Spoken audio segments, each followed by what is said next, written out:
So here we are in the Spears and Munsell UHD benchmarking disc, and I'm just going to say this outright. I have been testing TVs for many years now, and I rarely ever get to approach a review or even just telling you guys about TVs with the level of excitement I have for this TV right here, the Samsung S90D. Now, the Samsung S90D is not their most flagship model. It's going to be obviously the Samsung S95D, but I'm here to tell you guys right now, like, oh my God, everything I've looked at on this TV right now has just been insane. Okay, so last night I was playing some PC and I was gaming, playing some Need for Speed Underground 1 and 2, you know, the OG classic stuff. It looked incredible, unlike anything I'd ever seen. Playing some Mortal Kombat Deception, again, looked incredible. The 4K upscaling this year, because of that new AI-based formula that they use to determine the upscaling, is incredible for PC gamers.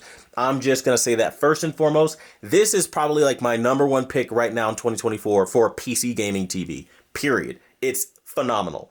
But then it goes beyond that, because when you start watching anime on things like Crunchyroll like I was doing, more of the same. Three-dimensional. It looks ridiculous. It's literally like you're jumping through a window into the world of the TV that you're watching, which just never ever happens in the world of TVs. But then it goes even like a step above that even, and that when you watch movies, everything is so tack sharp when you have like a dedicated source like a Blu-ray player or a 4K player. It just looks insane. And it gets to a point where it's like this TV is just in a league of its own. It's really quite phenomenal to see the detail, the color, the saturation, and the tool this year with Color Booster being able to give you more options in how you want to watch TV. So it's just, you have so many different tools and options to the point where I don't know why anyone would buy last year's model. Because while last year's model is a good TV, it's not doing this. And this is definitely above that. Now, I haven't done an official brightness test, but the brightness is way more than enough. It's very enjoyable, especially in a dark room like I have here. You won't ever need anything more than this. And it's just to the point where I'm just kind of sitting here scratching my head like, well, damn, like this TV really is checking all the boxes, hitting it all out of the park, and it's impressive. That's all I can really say about it.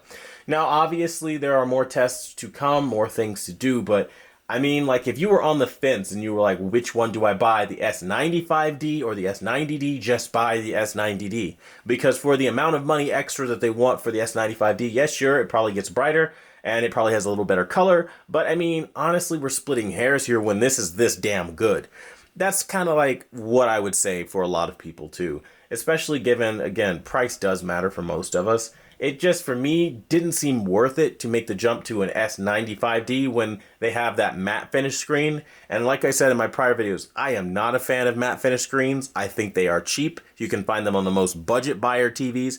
I don't even know why Samsung is touting that around as a great accomplishment, that they made the world's first matte finish OLED screen for the consumer basis. I mean, it just, whatever. I'm not impressed by it. Others are going to fawn over it. That's just the way this goes, but either way, I am highly impressed by the S90D because I feel like this is actually truly premium in every aspect of the word.